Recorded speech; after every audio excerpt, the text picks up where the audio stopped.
j'aimerais tout d'abord rappeler ici c'est quoi l'Union panafricaine de la jeunesse. L'Union panafricaine de la jeunesse est l'agence spécialisée de l'Union africaine en matière de la jeunesse. Donc nous sommes le porte-parole de la jeunesse africaine auprès des dirigeants africains. Donc notre rôle est celui de porter la voix et porter ces plaidoyers-là au niveau des dirigeants africains pour qu'à leur tour, qu'ils arrivent quand même à mettre en œuvre le politique qu'ils ont au niveau national en matière de la jeunesse, tout comme au niveau continental, tout ce qu'on a comme politique africaine de la jeunesse au niveau du continent. Ces politiques, disons, ces plaidoyers que vous faites pour la jeunesse, comment vous arrivez à canaliser tout ça? Est-ce qu'au préalable, vous êtes allé de pays en pays pour avoir une idée exacte sur ce que veut la jeunesse africaine? Premièrement, permettez-moi aussi de vous rappeler que nous représentons les États. Nous sommes élus par les États membres de l'Union africaine, dans les organisations officielles de l'Union africaine en matière de la jeunesse, deux États. Alors, c'est notre responsabilité de travailler pour tous les États africains. Donc, présenter la jeunesse africaine, ce n'est pas rester à Kinshasa, c'est de sillonner l'Afrique, de rencontrer les autorités, de leur apporter les doléances de jeunes et leur pousser à agir et à faire les choses, à investir dans la jeunesse en général. Donc, c'est ça notre rôle, de sillonner l'Afrique, de rencontrer les autorités, parce qu'au finish, ce sont les autorités qui doivent investir dans la jeunesse. Donc, nous sommes avec la jeunesse, nous discutons avec les jeunes et nous apportons leurs doléances au niveau de chefs d'État. Certes que ce n'est pas toutes nos démarches qui trouvent les oreilles qu'il faut pour que ces derniers puissent quand même voir comment investir dans la jeunesse. Vous rencontrez ces chefs d'État, ces hautes personnalités africaines, mais également du monde. Qu'est-ce que vous leur dites exactement aux chefs d'État africains? C'est quoi les problèmes fondamentaux de la jeunesse africaine? Les problèmes fondamentaux de la jeunesse africaine sont connus, madame. Aujourd'hui, nous avons une jeunesse africaine qui est frustrée. Une jeunesse africaine qui n'a presque plus d'espoir. Une jeunesse africaine qui n'a que le yeux braqué sur les dirigeants africains. Alors, souvent quand nous rencontrons les dirigeants, et souvent quand nous sommes dans les instances de prise de décision, nous essayons de bousculer pour que certaines choses soient quand même réalisées au niveau de nos États respectifs. Mais nous avons comme l'impression que les dirigeants africains n'ont pas encore compris qu'il y a un ça ne va pas. Et il y a un ça ne va pas, c'est le taux de chômage des jeunes qui dérange sur le continent. Plusieurs de nos gouvernements n'investissent pas comme il faut dans la jeunesse. Nous avons dans les États africains où on ne parle même pas de la jeunesse. Nous avons dans les États africains où ils n'ont aucun projet sur le développement de la jeunesse. Alors, quels sont ces États africains sérieux, qui se disent sérieux, qui préparent l'avenir, qui n'ont rien comme programme de développement de la jeunesse dans leurs États respectifs? Donc, la question de la jeunesse aujourd'hui, nous sommes en train de voir qu'est-ce que le problème qui commence à dégénérer aujourd'hui en Afrique et qui commence à nous amener des problèmes sérieux que vous connaissez aujourd'hui, y compris tout ce qui se passe en Libye actuellement. Donc, nous devons plus toucher les causes. Pourquoi ces jeunes gens quittent leur pays pour se rendre en Libye? Et comment est-ce qu'ils quittent leur pays? Quels sont ces réseaux mafieux qui organisent leurs déplacements, le trafic d'hommes dans tous les continents? Et que font les services de renseignement sur le continent africain? Donc, le problème de la jeunesse du continent, aujourd'hui, commence à enflammer le continent. Et ça commence à pousser la jeunesse africaine à agir avec colère parce que nous sommes en train de suivre dans la diaspora comme sur le continent. Notamment l'emploi, mais est-ce que vous sentez dans le chef de ces présidents africains une volonté, une politique dynamique pour engager le jeune dans la voie de l'émancipation et du développement? Quels sont ces États aujourd'hui qui peuvent dire qu'ils ont un programme concret sur le développement de la jeunesse en Afrique? Ils sont paix parce que les 60% des chômeurs africains, donc nous avons 60% de jeunes. Donc le chômeur africain, dans les 100%, nous avons plus de 60%. Si on peut encore améliorer les statistiques.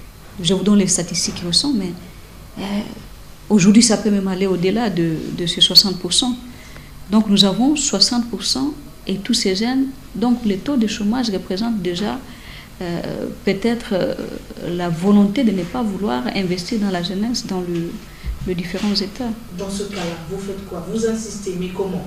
Nous insistons, madame, parmi les stratégies, il y a la promotion de l'entrepreneuriat des jeunes. Parce que seuls nos gouvernements ne peuvent pas résoudre le problème de chômage des jeunes. Il faut le secteur privé. Donc il faut plusieurs stratégies pour résoudre le problème du chômage des jeunes.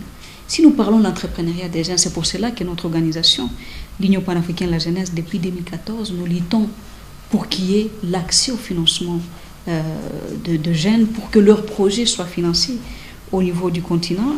Et c'est pour cela que même l'année 2017 a été dédiée à la jeunesse africaine par les dirigeants africains, et qui a eu quand même la création de ce fonds africain pour le développement de la jeunesse que nous sommes en train d'exiger son opérationnalisation le plus rapidement possible. Ce qui veut dire que ce qui se passe aujourd'hui en Libye avec la vente aux enchères du noir, ça veut dire que les chefs d'État, disons-les clairement, sont entre autres complices de cette situation. Madame, les responsabilités sont partagées. Il faut qu'on soit quand même sincère, parce que si on fait l'hypocrisie, on n'est pas en train de rendre justice aux Africains et surtout aux jeunes aujourd'hui sur le continent. Le problème de la Libye où les migrants sont vendus aux enchères, ce n'est pas un problème d'aujourd'hui. C'est un problème qui date de longtemps. C'est un problème qui est presque dans toutes les rencontres des dirigeants africains. Est-ce qu'on attendait CNN de venir faire ces enquêtes pour que nous puissions nous réveiller? C'est inacceptable. Parce qu'il y a toute une commission qui est chargée de la Libye au niveau de l'Union africaine. Il y a des chefs d'État qui sont chargés de cette question. Le problème est connu. Alors nous ne pouvons pas attendre à ce que CNN puisse venir nous le dire, parce que nous connaissons et nous savons tout ce qui se passe là-bas. Les responsabilités sont partagées. Pourquoi j'ai dit les responsabilités sont partagées? Aujourd'hui, nous chantons la Libye, la Libye, la Libye. Mais comment est-ce que ces jeunes quittent leur pays? Qui leur facilite les démarches de quitter leur pays? Pourquoi est-ce que les frontières autour de la Libye ne sont pas sécurisées? En commençant par le Niger et les autres États frontaliers de la Libye. Donc, je pense que en ce moment, il faut que tous les dirigeants africains puissent quand même respecter leurs engagements et leurs responsabilités pour protéger nos frontières. Je vous donne l'exemple du Tchad. Le Tchad protège ses frontières. Pourquoi est-ce que le migrant ne traverse pas la frontière tchadienne pour se rendre en Libye à plus de 1000 et quelques kilomètres? Nous parlons aussi de Benghazi et Tripoli. C'est plus ou moins 1500 kilomètres. Donc il y a un réseau de mafieux que nous devons d'abord identifier dans nos États respectifs et les traduire en justice. Parce que ces réseaux sont connus par nos services de sécurité. Ces réseaux sont connus par nos services de renseignement. Est-ce que nos services de renseignement sur le continent arrivent à travailler ensemble sur cette question pour savoir comment est-ce que les migrants quittent Burkina Faso, le Niger, Gambie, et comment est-ce qu'ils arrivent également en Libye? Et il y a eu des États qui ont reçu l'argent pour sécuriser leurs frontières. Qu'est-ce qu'ils ont fait? Ils ont reçu l'argent de l'Union européenne. Et il y a même ceux qui demandent à ce que la question de migrants actuellement en Libye qui sont vendus aux enchères soit discutée au sommet Afrique-Europe qui pointe à l'horizon Abidjan, 29 et 30. On va discuter pour aller dire quoi? Demander encore l'argent aux Européens? Est-ce que c'est problème de l'argent ou de la volonté également politique de nos dirigeants. Donc, ça devient un business. Un business où les uns et les autres se font de l'argent. Un business où les uns demandent même 20 milliards pour résoudre le problème des migrants au niveau de la Libye. Donc, les autorités libyennes ont leurs responsabilités et les dirigeants africains ont également les responsabilités, ceux qui sont censés protéger leurs frontières dans les différents États africains. Et aussi, il ne faut pas oublier que nous ne pouvons pas également séparer la Libye de l'Afrique. Nous ne pouvons pas se permettre d'isoler les uns et les autres. Est-ce que ça ne peut pas être aussi la stratégie d'éloigner la Libye? Est-ce que nous ne pouvons pas avoir cette Libye qui défendait les Africains? Ce n'est pas la Libye d'hier, ça. Ce n'est pas la Libye qui venait au secours des Africains. C'est quelle Libye que nous avons aujourd'hui? Qui achète le pétrole en Libye? Et qui vend le pétrole en Libye? Pourquoi les journalistes n'arrivent pas également à investiguer? Comment est-ce que la nation libyenne est gérée aujourd'hui? Est-ce qu'il ne sera pas aussi important de trouver la solution sur la crise libyenne? Donc il ne faut pas que nous puissions oublier les responsabilités qui sont partagées ici. Et nous ne pouvons pas agir à cause peut-être des pressions. Nous devons prendre également le temps d'investiguer pour mener des actions concrètes. Et c'est pour cela que l'Union panafricaine de la jeunesse, dès aujourd'hui, nous avons décidé d'ouvrir des enquêtes. Nous avons fait venir certaines autorités libyennes. Et aujourd'hui même, nous avons eu plusieurs informations concernant le problème des migrants qui sont vendus aux enchères en Libye. Et les communiqués seront publiés dans les heures qui suivent.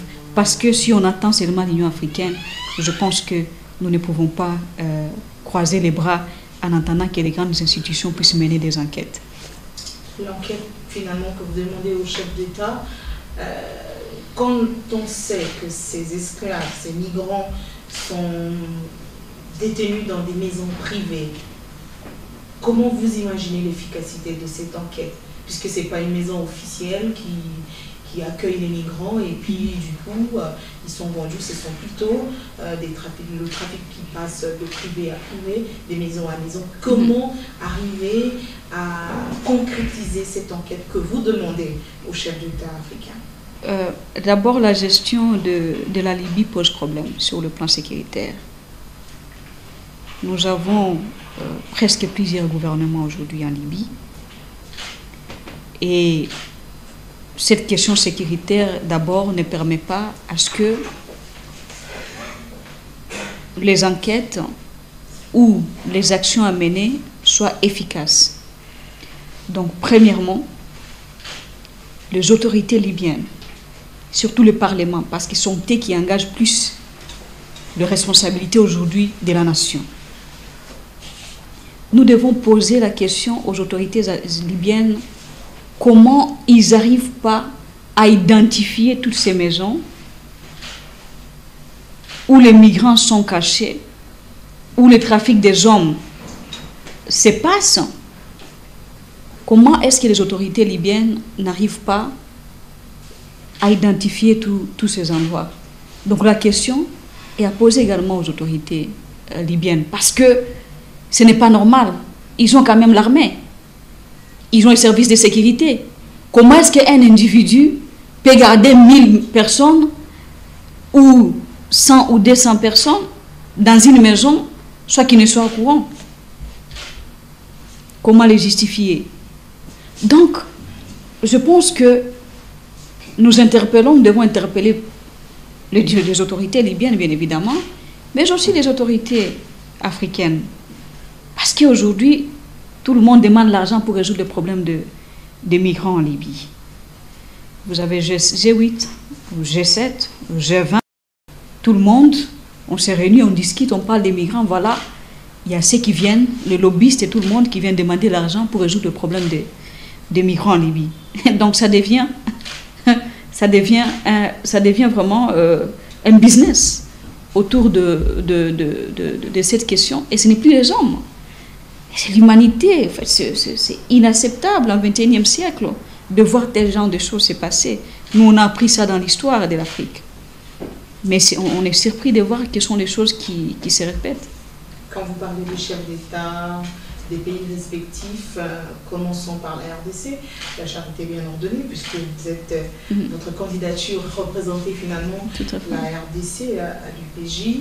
Est-ce que vous avez eu des contacts avec les autorités congolaises, le patron de la diplomatie? Quel est le feedback que vous avez des autorités congolaises?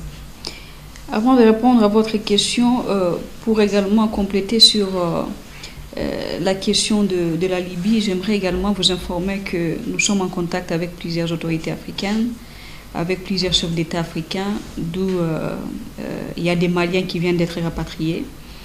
Il y a également des Ivoiriens qui viennent d'être aussi rapatriés dans leurs États.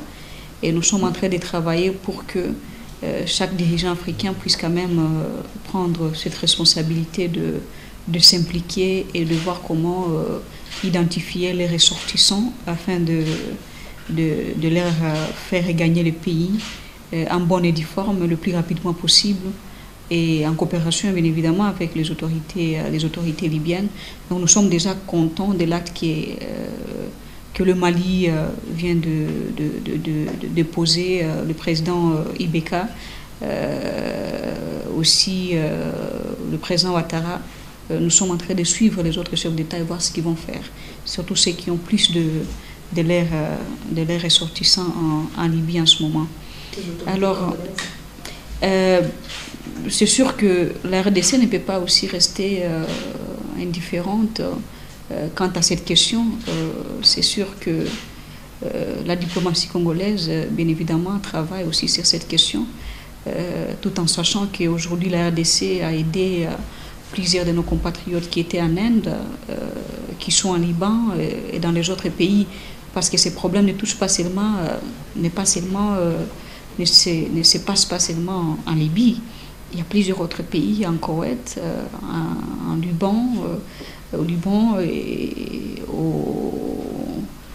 dans les pays Maghreb, dans plusieurs pays Maghreb. Donc, c'est pas seulement la question de la Libye.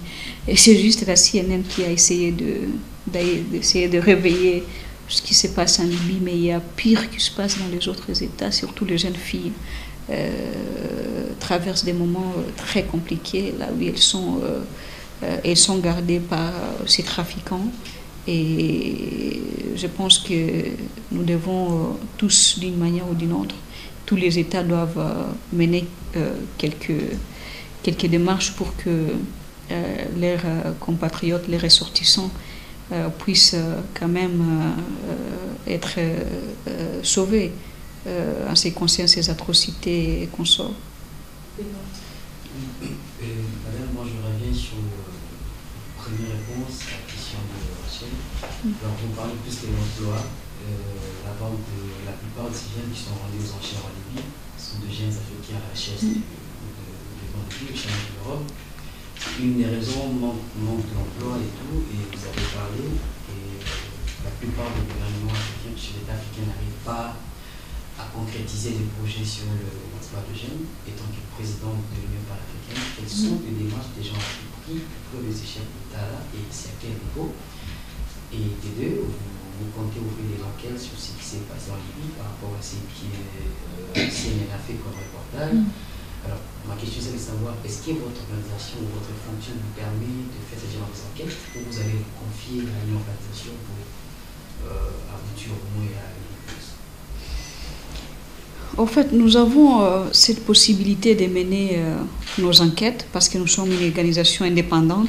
Nous représentons toute une génération et qui est exposée à tous ces problèmes. Nous ne pouvons pas croiser les bras et attendre à ce que les solutions viennent du nord, du sud et de l'ouest.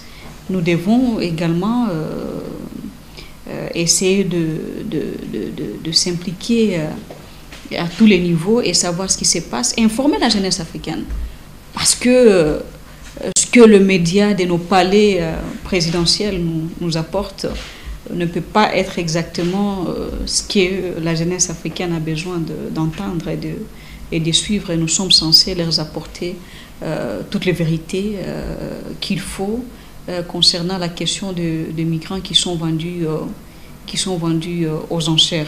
Nous avons demandé à CELAD jour à l'Union africaine d'ouvrir les enquêtes et de mettre en place une commission d'enquête qui doit aller en Libye, qui doit savoir les choses, comment se passe exactement au niveau local, sur place. Jusque-là, on attend. C'est pour cela que nous, on n'a pas voulu croiser les bras. Nous avons ouvert nos propres enquêtes au niveau de l'Union panafricaine de la jeunesse pour informer la jeunesse africaine progressivement, ceux qui sont sur le continent et même ceux qui sont dans la diaspora, parce que ce sont des problèmes qui frustrent la jeunesse. Il faut voir la frustration de la jeunesse africaine au niveau de la diaspora surtout et au niveau du continent, bien évidemment. Et il faut faire attention avec cette force de la jeunesse. C'est une force qui était un peu silencieuse, mais aujourd'hui, la jeunesse africaine vient de prendre les choses en main pour interpeller nos dirigeants d'agir le plus rapidement possible. J'aimerais qu'on soit vraiment honnête avec la jeunesse africaine, honnête avec ceux qui sont en train de nous suivre, parce que si nous ne pouvons pas faire justice à la jeunesse africaine si nous jouons l'hypocrisie dans cette affaire, et c'est pour cela que nous avons fait sortir un communiqué hier, et progressivement nous allons continuer à informer les jeunes Africains comment le dossier avance, et surtout avec plusieurs chefs d'État qui commencent à rapatrier quand même les ressortissants. C'est déjà un bon signe, parce que nous avons lancé un cri d'alarme et heureusement dans 24 heures il y a quand même certains chefs d'État qui ont réagi. On ne peut pas dire également qu'ils sont tous restés indifférents par rapport à cette question. Il y a quand même ceux qui sont en train de réagir, et ils vont réagir progressivement, et nous sommes censés mener ces plaidoyers avec beaucoup de diplomatie également, parce que nous devons ici gagner.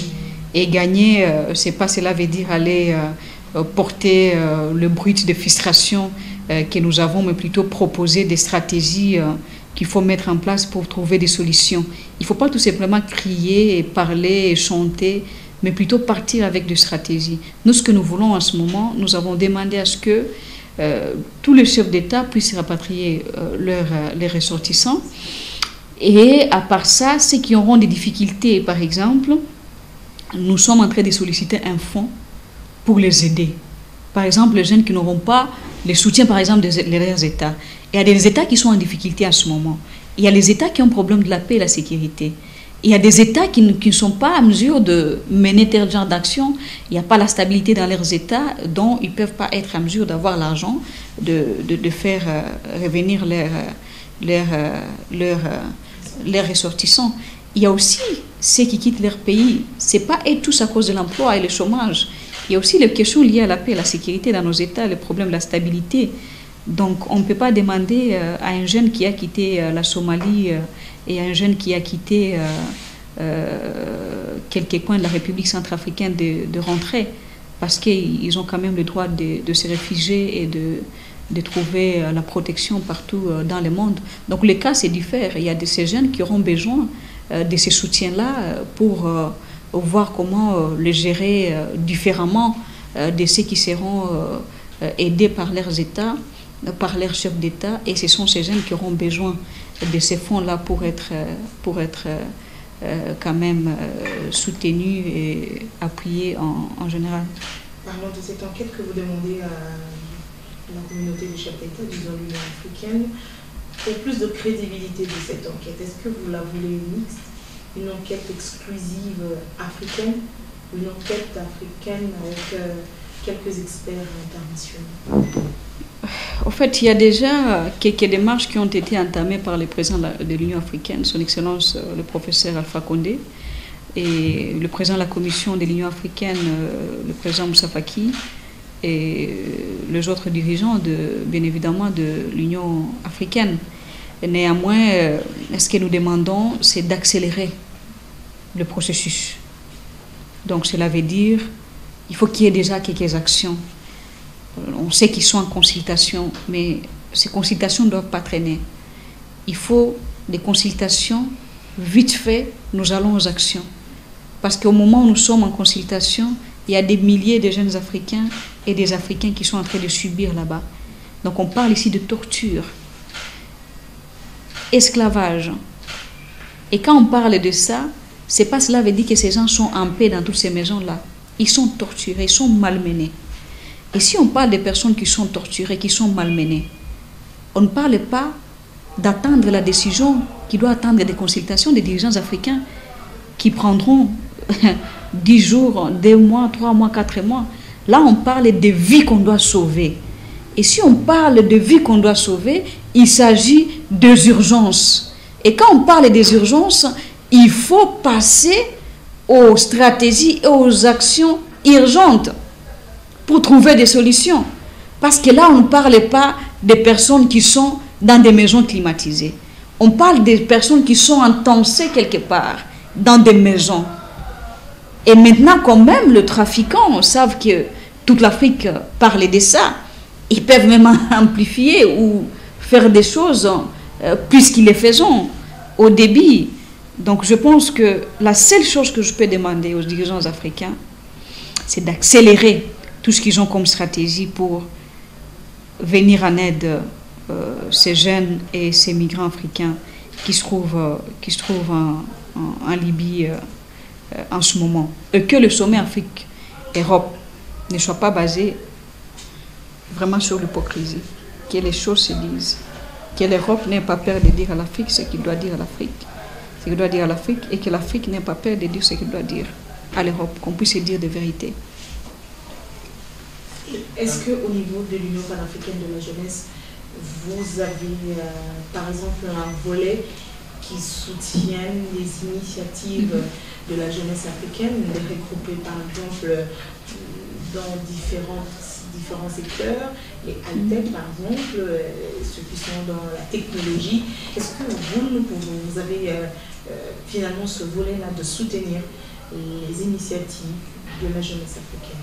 Bien évidemment, vous qui nous suivez de près ou de loin dans tous les États africains où nous sillonnons, nous menons plusieurs activités de la jeunesse dans le cadre, sur le plan entrepreneurial surtout, où dans plusieurs pays africains, ils ont créé des fonds pour le développement de la jeunesse africaine qui n'est pas vraiment efficace en ce moment.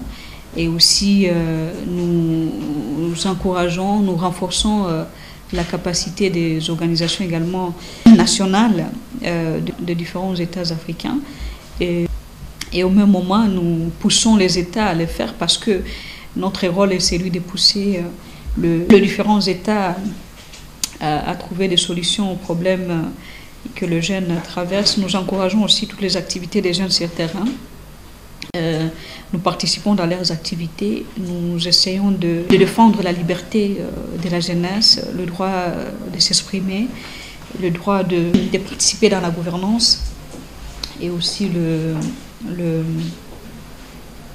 droit d'avoir la libre circulation dans tous les États africains. Donc il y a 3 stratégies qu'il faut mettre en place dans tous les États. Nous parlons de la stratégie politique où il faut faciliter la participation de jeunes dans les instances de prise de décision. Il y a aussi la participation économique qui est celui de promouvoir l'entrepreneuriat et l'emploi des jeunes dans les différents États. Et par exemple également ici chez nous en République du Congo, je pense que je suis en train de faire mon travail parce que chaque jour je ne fais que chanter dans les oreilles des autorités pour que les jeunes Congolais puissent tant choper, se retrouver. Donc j'interpelle encore une fois de plus les autorités congolaises d'accélérer tout programme visant le développement de la jeunesse de notre pays. Et il ne faut pas aussi oublier que ce n'est pas moi qui donne l'emploi à la jeunesse. Ce n'est pas moi qui donne l'accès au financement à la jeunesse. J'essaie tout simplement de porter la voix. Je porte la voix pour que les décideurs puissent décider à leur tour. C'est ça notre rôle.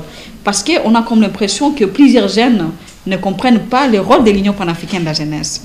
Et pensent que c'est l'IPJ qui doit descendre dans les États et accorder les emplois aux jeunes. Et pensent que c'est l'IPJ qui doit descendre dans les États et commencer à faciliter l'accès au financement des jeunes et pense que c'est l'IPJ qui va résoudre le problème des jeunes africains. Le rôle de l'IPJ est simple. Le rôle de l'IPJ, c'est de pousser les dirigeants à investir dans la jeunesse. Et il revient aux dirigeants à leur tour d'investir dans la jeunesse en question de leurs différents États. Donc, bref, notre responsabilité est claire. Parce que, par exemple, nous avons mené les démarches pour la création de ce fonds africain de la jeunesse. Vous pouvez aussi faillir à votre émission, ça veut dire à un certain moment devenir un peu plus complaisante par rapport à ces chefs d'État, puisque vous êtes obligé de travailler avec eux, ce qui fait que pour certains, jusque-là, pas encore de concret sur votre programme depuis votre élection, et certains pensent que même ça vous donne une tribune. Je vous dirai une chose, madame. Bien évidemment, d'abord, il faut clarifier les choses, parce que en étant président de la jeunesse africaine, qu'on le veuille ou pas, on a la visibilité. Parce qu'on travaille avec les dirigeants africains, on travaille avec les personnalités. Donc, je pense que les différents chefs d'État, les différents dirigeants africains ont cette responsabilité. J'aimerais vous dire une chose. Les gens pensent que notre tâche est facile. Pas du tout facile. Parce qu'ici, il s'agit de convaincre les uns et les autres. Nous passons dans les institutions pour convaincre les uns et les autres. Paix sont ceux qui croient à la jeunesse africaine. Paix sont ceux qui veulent écouter la jeunesse. Alors que c'est la jeunesse et paix sont ceux qui sont prêts à investir dans la jeunesse. Et il y a aussi un conflit sérieux des générations. Il y a un conflit sérieux des générations. Où le jeune, s'il y a un jeune qui monte aujourd'hui, qui veut faire quelque chose, la route ne sera pas facile dans tout ce que le jeune là voudra faire. Alors celui qui dit qu'avec tout ce qu'on fait comme déplacement, je l'ai dit chaque jour que voyager n'est pas un luxe. J'aimerais bien rester dans ma maison et dormir comme tout le monde et rester chez moi à Kinshasa, mon pays que j'aime beaucoup, d'où tous les pays du monde et les pays africains, là où je sillonne. Il n'y a aucun pays qui m'impressionne que mon propre pays. Donc j'aimerais bien rester aussi à Kinshasa et se réveiller le matin, conduire dans un véhicule comme tout le monde et ne pas sillonner dans les avions ou sillonner dans les aéroports africains. Donc ce n'est pas un luxe et puis c'est beaucoup de risques que nous prenons dans tout ce voyage, le va-et-vient que nous faisons. C'est beaucoup de sacrifices que nous sommes en train de faire. Et nous passons dans toutes ces réunions pour convaincre, ce n'est pas du tout facile pour être écouté, n'est pas du tout facile. Nous vous disons que nous avons des difficultés énormes avec les dirigeants africains. Personne ne sait qui nous ouvre les portes. Et si nous ouvrent les portes, personne sait qui peuvent accepter et quand même de réaliser certaines choses que nous les demandons de réaliser au niveau national. Donc ce n'est pas seulement question de prendre des photos avec tous ces dirigeants ou le plaisir de les rencontrer.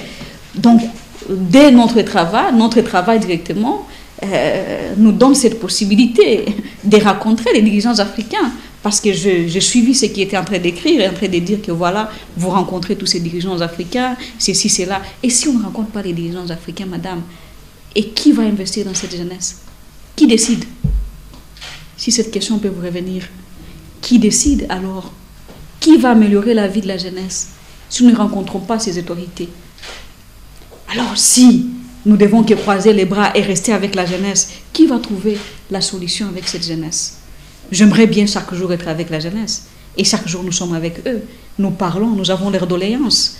Néanmoins, nous sommes également censés apporter ça à ces autorités. Et si on ne le faisait pas, surtout vous les journalistes, vous allez être la première personne encore à critiquer pour dire que nous n'avons pas la capacité d'atteindre les dirigeants africains. Et au moment où nous arrivons à atteindre quand même certains dirigeants africains, nous sommes quand même à féliciter.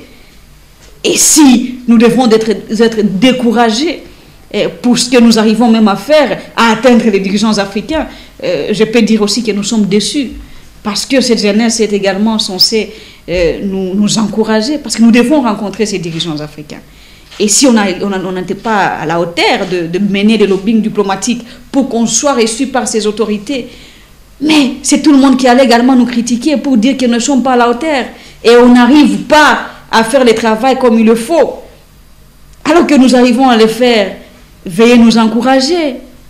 Donc, notre responsabilité n'est pas celle seulement de rester avec la jeunesse, avec leurs préoccupations.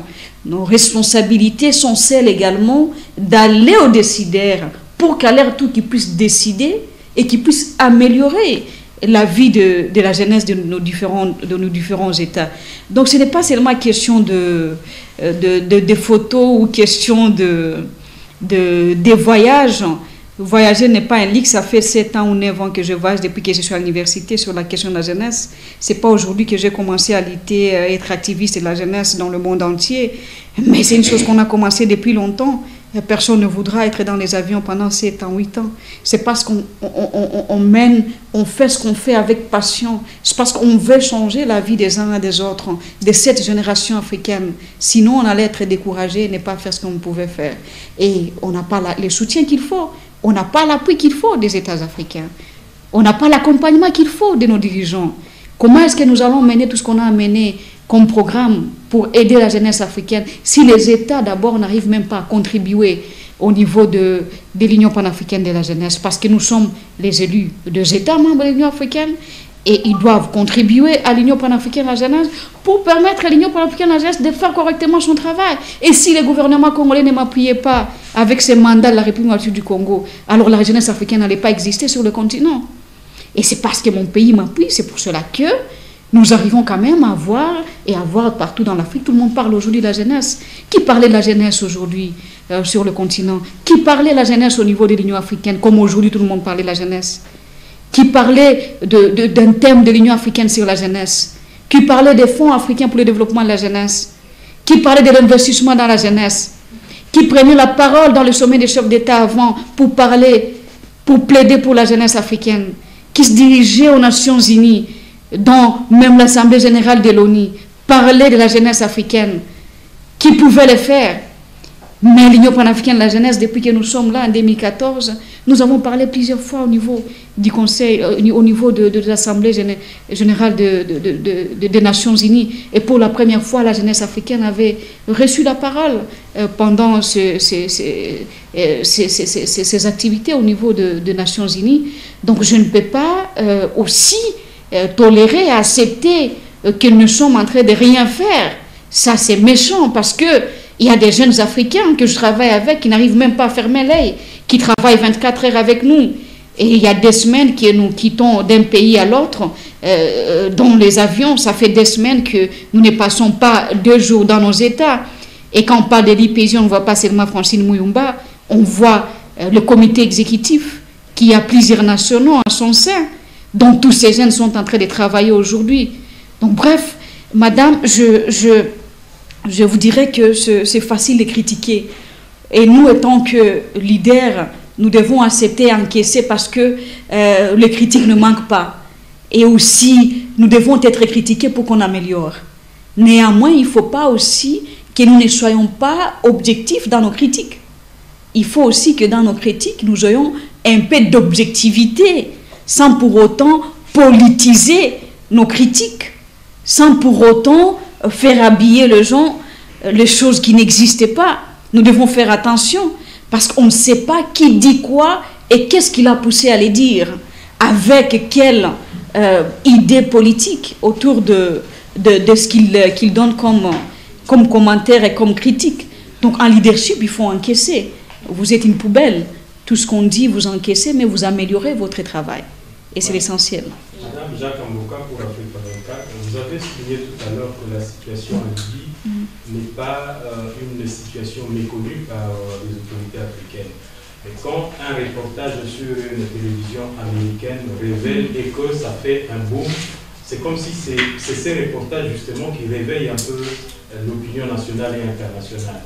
Est-ce que vous n'êtes pas en train de mettre un peu les autorités africaines sur les bancs des accusés, dire qu'absolument ils sont en train de ne rien faire depuis longtemps? Est-ce que ce n'est pas une façon aussi, d'une certaine façon, de reconnaître un peu la faiblesse de cette institution que vous êtes en train de diriger? Parce que je n'ai jamais suivi l'Union panafricaine de la jeunesse parler de cette situation de cette façon. Voilà un peu, ça me préoccupe, et puis ça frustre un peu l'opinion quand on découvre aujourd'hui des autorités qui affirment que c'est une situation connue des autorités et apparemment sans aucune réaction. Voilà un peu une préoccupation que je soulève.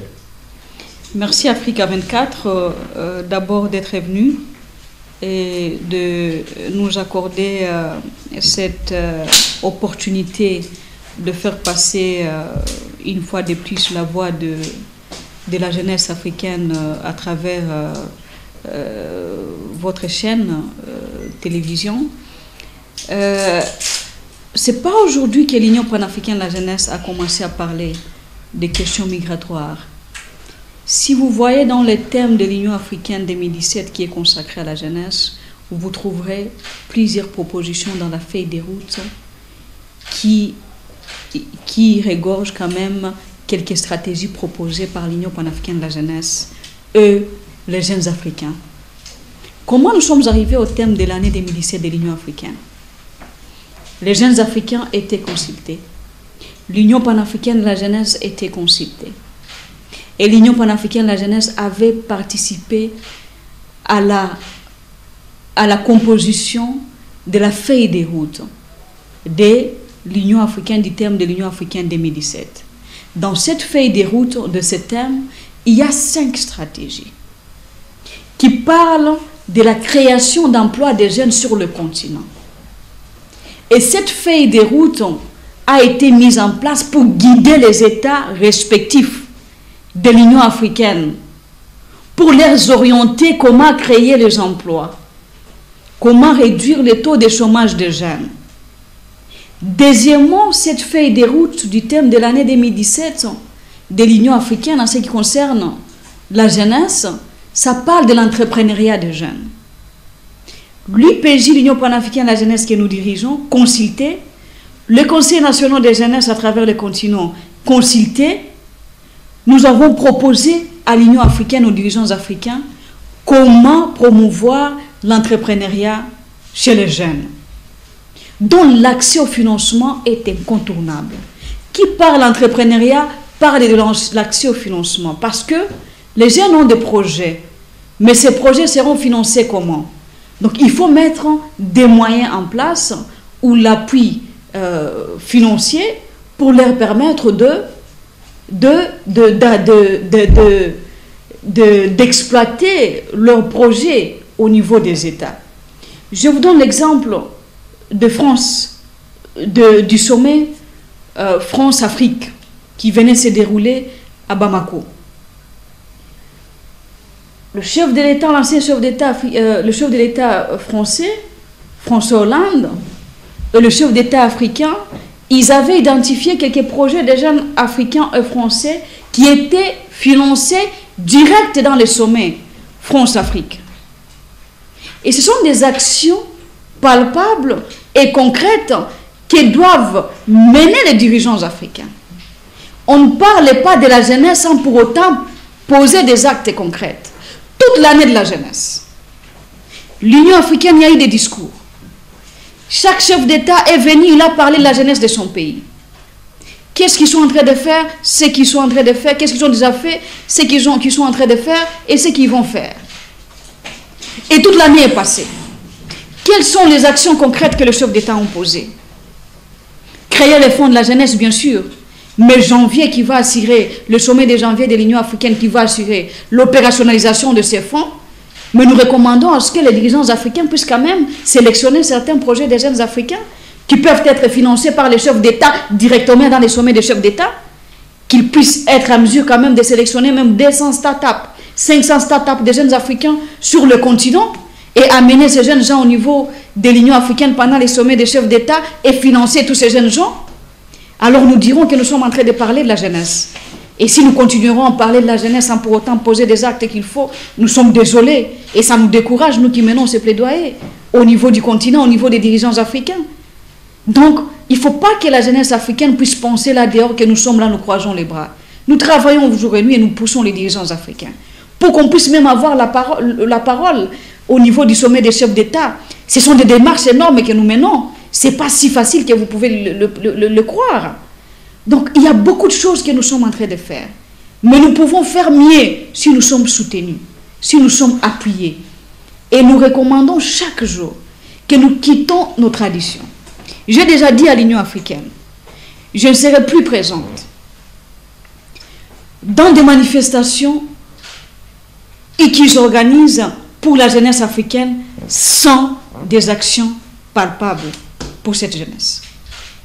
Je ne suis pas allée à la journée africaine de la jeunesse cette année délibérément. La journée africaine de la jeunesse a été célébrée au niveau de l'Union africaine. J'ai choisi de célébrer cette journée dans mon pays, dans une province, le Congo central. Tout simplement parce que nous pensons que nous ne sommes pas écoutés assez. Et si nous ne sommes pas écoutés assez, alors c'est ça les résultats que nous avons en Libye aujourd'hui. Si le chef d'État veut continuer comme ça, sans pour autant avoir la volonté d'investir dans la jeunesse, ça c'est la Libye seulement. Il y a autre chose qui vont sortir dans les autres États. Et ça c'est dangereux pour la paix et la sécurité en Afrique, pour la stabilité de l'Afrique. La jeunesse. Et l'Afrique peut perdre ses continents si nous continuerons à voir cette question de la jeunesse, à minimiser cette question sur l'ordre du jour des réunions de nos dirigeants. Il ne faut pas que les problèmes des jeunes soient sur les autres problèmes à gérer. Ça doit être la priorité sur l'agenda de nos dirigeants. Il ne faut pas que ce soit les dernières questions qu'ils traitent dans leurs rencontres. Ça doit figurer parmi le premier problème à traiter dans les rencontres. Imaginez si les jeunes Africains avaient accès au financement. On n'allait pas être là où nous sommes aujourd'hui. J'avais dit ça au chef d'État. Je l'ai dit dans l'Union africaine, dans la commission de l'Union africaine, au conseil exécutif de l'Union africaine qui est composé des ministres des Affaires étrangères. Parce qu'avant d'arriver à l'Assemblée des chefs d'État, il y a plusieurs autres réunions qui s'organisent et qui préparent des recommandations à soumettre aux chefs d'État pour leur approbation. Alors, si au niveau de toutes ces instances de prise de décision, nous ne sommes pas écoutés, quelles décisions que les chefs d'État vont prendre? Parce que quand ils arrivent à l'Assemblée générale, à l'Assemblée de l'Union, c'est pour adopter ce que le ministre des Affaires étrangères ont préparé. C'est pour adopter, ils n'ont pas le temps d'entrer dans les détails pour examiner les tout. Ils font confiance à leur mission diplomatique. Et ils prennent des décisions. Donc ça doit commencer déjà de la base jusqu'au sommet. En proposant des choses concrètes. Si la base ne propose pas des choses concrètes aux dirigeants, à leur tour, quand ils vont prendre des décisions, ils vont se fier sur les choses qui ne sont pas importantes, qui ont été proposées par leur ministre des Affaires étrangères. Donc nous dénonçons aussi toutes ces difficultés que nous rencontrons dans nos plaidoyers. Ce n'est pas si facile. Nous ne sommes pas écoutés. Les portes sont grandement fermées. Et cette année, nous remercions quand même le président de l'Union qui a essayé d'ouvrir les portes, le président Alpha Condé et son excellence, monsieur le président Idriss Déby Itno, qui est le champion du thème de l'année 2017 de l'Union africaine. Comme maintenant, quand il s'agit de la jeunesse, parfois ce sont les enfants de tel et tel qui y vont, et pas le représentant des jeunes qui vont aller dire la vérité en nos dirigeants. Et c'est comme ça que même le sommet Afrique-Europe, j'ai dénoncé récemment. Et les gens m'ont posé plusieurs questions. J'ai dénoncé parce que il y a des jeunes qui ont été sélectionnés pour aller parler au nom de jeunes. Et pourtant qu'ils ne sont pas les représentants des jeunes. Ils ne maîtrisent pas les questions de jeunesse. Donc nos institutions, nos dirigeants veulent que les jeunes soient représentés par ceux qui vont aller leur dire ce qu'ils veulent. C'est pas normal. Veuillez prendre les dirigeants des jeunes africains, leur donner la possibilité de vous parler et prendre leur plaidoyer en considération parce qu'ils sont à la base avec la jeunesse et nous sommes en train d'encaisser toutes ces frustrations. Quand la question de la Libye, vous ne savez pas la pression que nous sommes en train de subir. Vous ne savez pas la pression que nous sommes en train de subir. Donc c'est tous les jeunes Africains qui se révoltent. Je vous dis, la tension est tellement montée en ce moment. Dans la diaspora, tout comme sur le continent. Maintenant, on se voit avec cette lourde tâche. Dans cette situation où nous sommes censés agir. Sans pour autant aller de gauche à droite et dire la vérité pour que les jeunes quand même puissent se retrouver. Donc nous sommes en train de travailler et il faut nous encourager parce que ce n'est pas du tout, c'est pas du tout facile parce que on ne vit plus. On va terminer la dernière question Oui. par la République démocratique du Congo. C'est vrai qu'on parle Libye, etc. Mais plus concrètement, pour ce qui concerne la République démocratique du Congo, il n'y a plus d'espoir. Les Congolais n'ont plus rien à gagner. La jeunesse n'a plus rien à gagner en RDC. Voilà pourquoi, pour la jeunesse de la RDC, l'Eldorado, c'est l'Europe, c'est l'Italie, c'est la France, ce sont les États-Unis. La situation de la RDC, Madame Francine Muyumba, qu'est-ce que ça vous inspire? Cette misère que vit au quotidien la population congolaise, la jeunesse congolaise.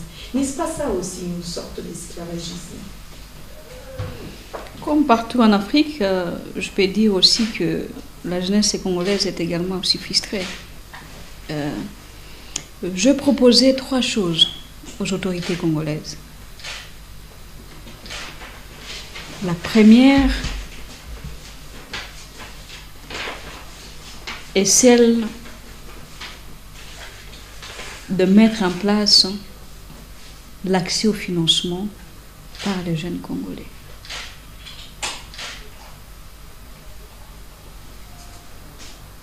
Au moment où nous vous parlons, et c'est un programme que je demande encore une fois de plus pour que ça soit accéléré. Il y a déjà ce qui est fait au niveau du gouvernement. D'ici là, nous allons avoir la mise en place de ce fonds national pour la promotion de l'entrepreneuriat des jeunes et l'emploi des jeunes. Sur toute l'étendue de la République, madame, les jeunes Congolais ont des idées énormes qui peuvent faire décoller ces pays sur le plan entrepreneurial et surtout dans le secteur agricole. Si nous donnons la possibilité aux jeunes Congolais d'accéder, d'avoir l'accès au financement pour leurs projets, ça peut résoudre beaucoup de choses et baisser la tension sociale. Deuxièmement, nous voulons que la territoriale soit réservée aux jeunes. La territoriale soit réservée aux jeunes. Que les maires des villes, que les jeunes soient nommés, le bourgmestre. Pourquoi pas? Et là, on parle de la participation politique. La participation économique, c'est l'accès au financement. La participation politique, maintenant, c'est dans ce cadre également que les autorités puissent quand même faciliter ces jeunes gens, surtout les leaders, de gérer les entités au niveau des institutions locales dans les différentes provinces. Et aussi, il y a la question des manipulations politiciennes.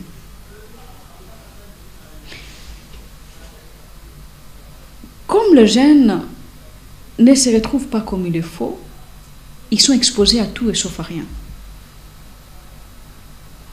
Les jeunes sont manipulés et abandonnés à leur propre sort. Celui-ci vient avec ses quelques francs, manipule la jeunesse et laisse la jeunesse là-bas. Nous sommes en train d'aller aux élections. Que les partis politiques alignent les jeunes, je le dis chaque jour et je le répète. C'est une chanson que je chante chaque jour. Que les partis politiques réservent plus ou moins quand même 30% des jeunes sur leur liste électorale. Pour que les jeunes ne soient pas seulement des téléspectateurs dans le parti politique, qui sont également des acteurs. Donc, dans toute la province, les jeunes ont les mêmes problèmes. Je viens de Mbujimaï, dans le Kasaï oriental. Je suis passée par les Sankourou. Les jeunes m'ont remis les projets. Et les projets qu'ils m'ont remis ne demandent pas beaucoup d'argent.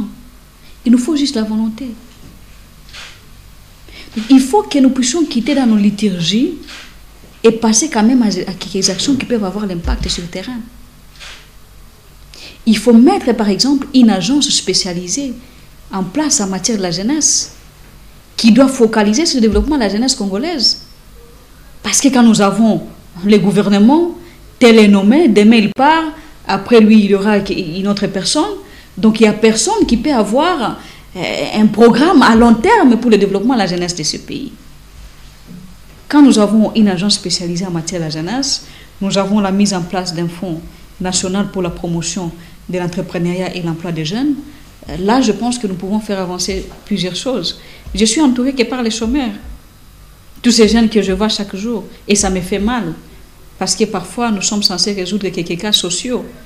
Et vous allez vous retrouver avec plusieurs autres problèmes de jeunes gens qui n'ont pas l'emploi.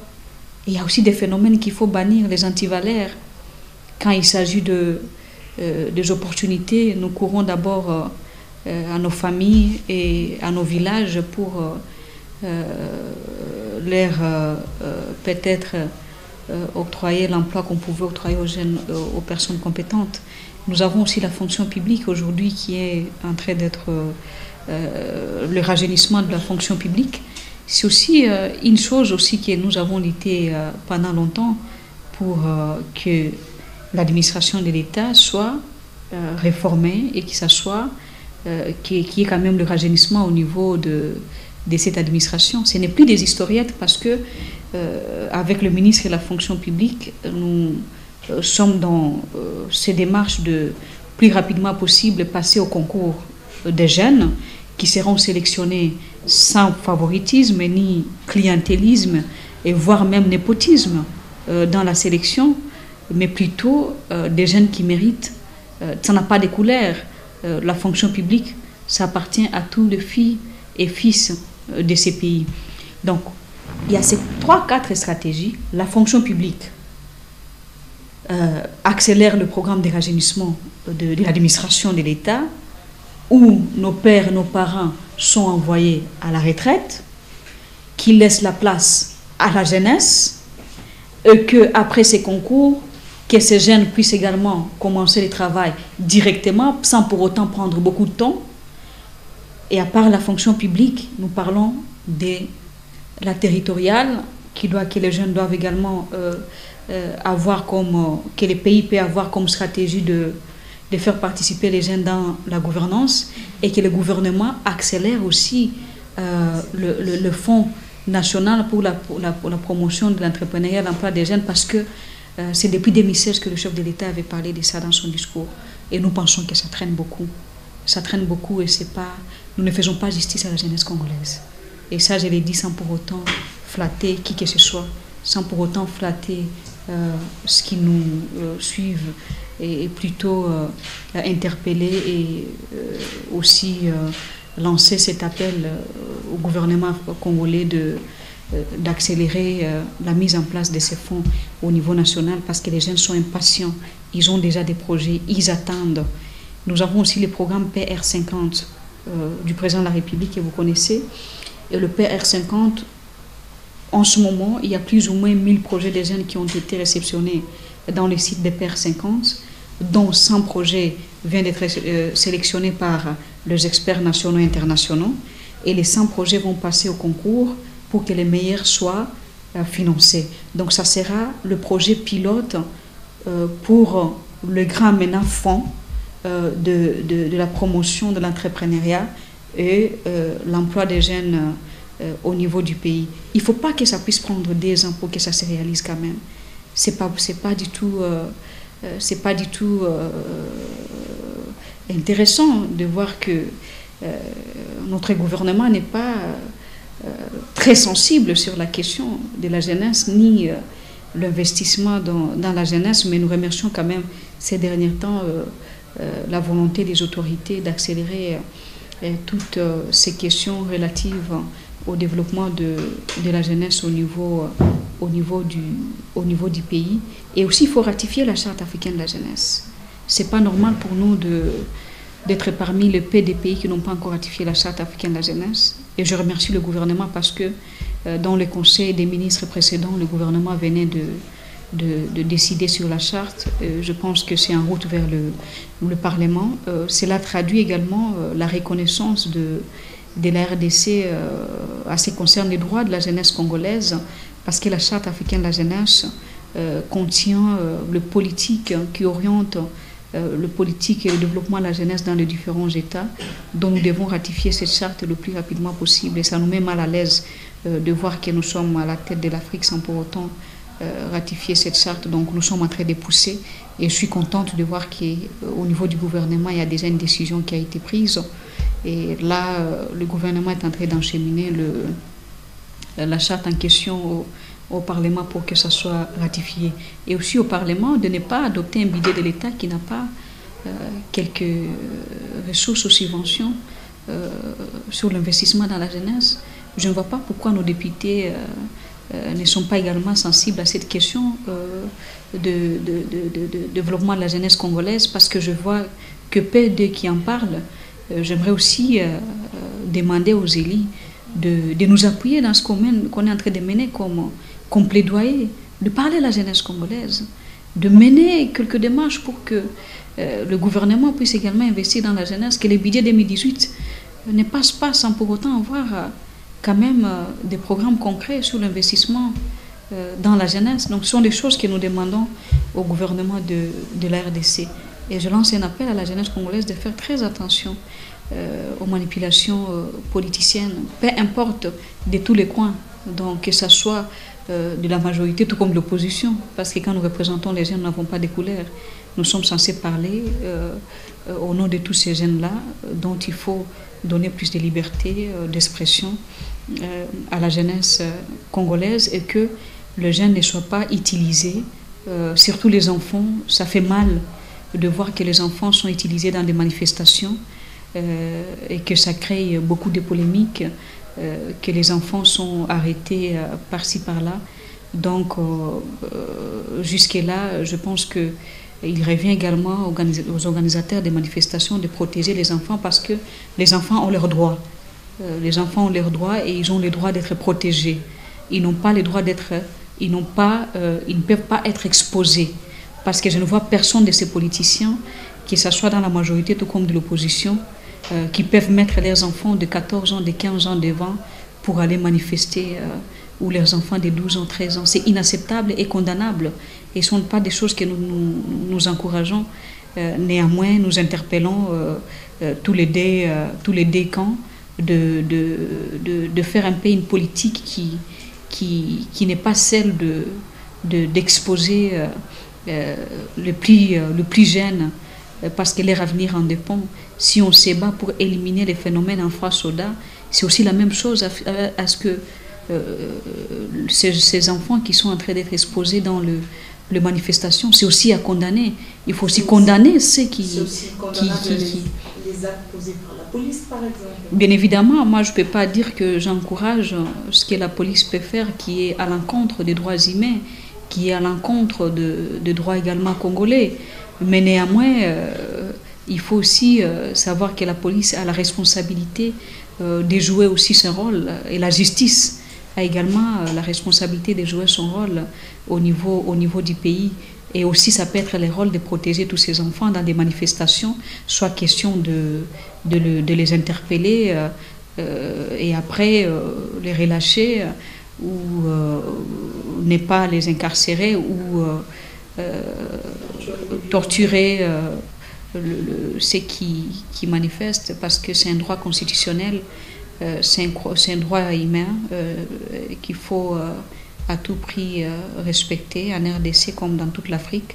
Donc je ne reste pas indifférente quant à cette question, ou dire que voilà, je soutiens les actes qui sont posés par le service de l'ordre. Je condamne ce qui est condamnable et je condamne les droits qui sont violés. Il faut aussi interpeller ceux qui exposent les enfants, ceux qui mettent les enfants devant, parce que en mettant les enfants déjà, ce sont des stratégies politiques, parce qu'ils savent que les enfants seront arrêtés, les enfants seront peut-être interpellés, qu'on va se faire des images à circuler dans les réseaux sociaux, ou des images à inciter la révolte ou autre chose. Je pense que les responsabilités sont également partagées. Il ne faut pas du tout exposer les enfants ou piétiner sur leurs droits, parce qu'il faut servir les intérêts politiques des uns et des autres. Et les gens passent, les institutions restent, la RDC restera là. Il est important que les uns et les autres puissent quand même reconnaître les responsabilités à ce qui concerne la situation politique que le pays traverse en ce moment. Il y a plusieurs qui disent que non, nous restons calmes sur ce que le jeune Congolais traverse. Moi, j'ai dit non, parce que chaque fois quand il y a un problème, j'interviens. Et nous intervenons, ce n'est pas tout qu'on va amener dans les médias, ce n'est pas tout qu'on va amener dans la presse. Il y a d'autres interventions que nous menons sans pour autant que nous puissions le mettre dans la presse. Donc, nous ne restons pas calmes sur ce que la jeunesse congolaise aussi traverse. Ce sont les mêmes problèmes que tous les jeunes Africains traversent dans leurs différents États. Il y a là où les jeunes sont arrêtés, dans les différents États africains, à cause de plusieurs manifestations au niveau des États. Même avant la colonisation, les Africains manifestaient toujours. Même avant l'indépendance, les Africains et même les Congolais manifestaient. Patrice Lumumba avait manifesté, et Kimpavita, Simon Kimbangu avait également manifesté. Donc chacun a son droit, et je pense qu'il est important de respecter les uns et les autres, mais tout en sachant qu'il y a aussi les devoirs à part les droits. Je dois d'abord respecter les devoirs, d'abord en tant que citoyen, avant de réclamer mes droits. Et si je ne respecte pas les devoirs que j'ai en tant que citoyen, je ne dois pas aussi chercher à ce que mes droits soient respectés. Parce que quand je sème les désordres, il y a aussi l'État qui est là, qui doit mettre de l'ordre. Donc nous devons savoir nos devoirs tout en exigeant nos droits au niveau national. Donc bref, je pense que les jeunes Congolais ont tout intérêt d'agir en responsable en ce moment, tout en sachant que chaque politicien a son agenda.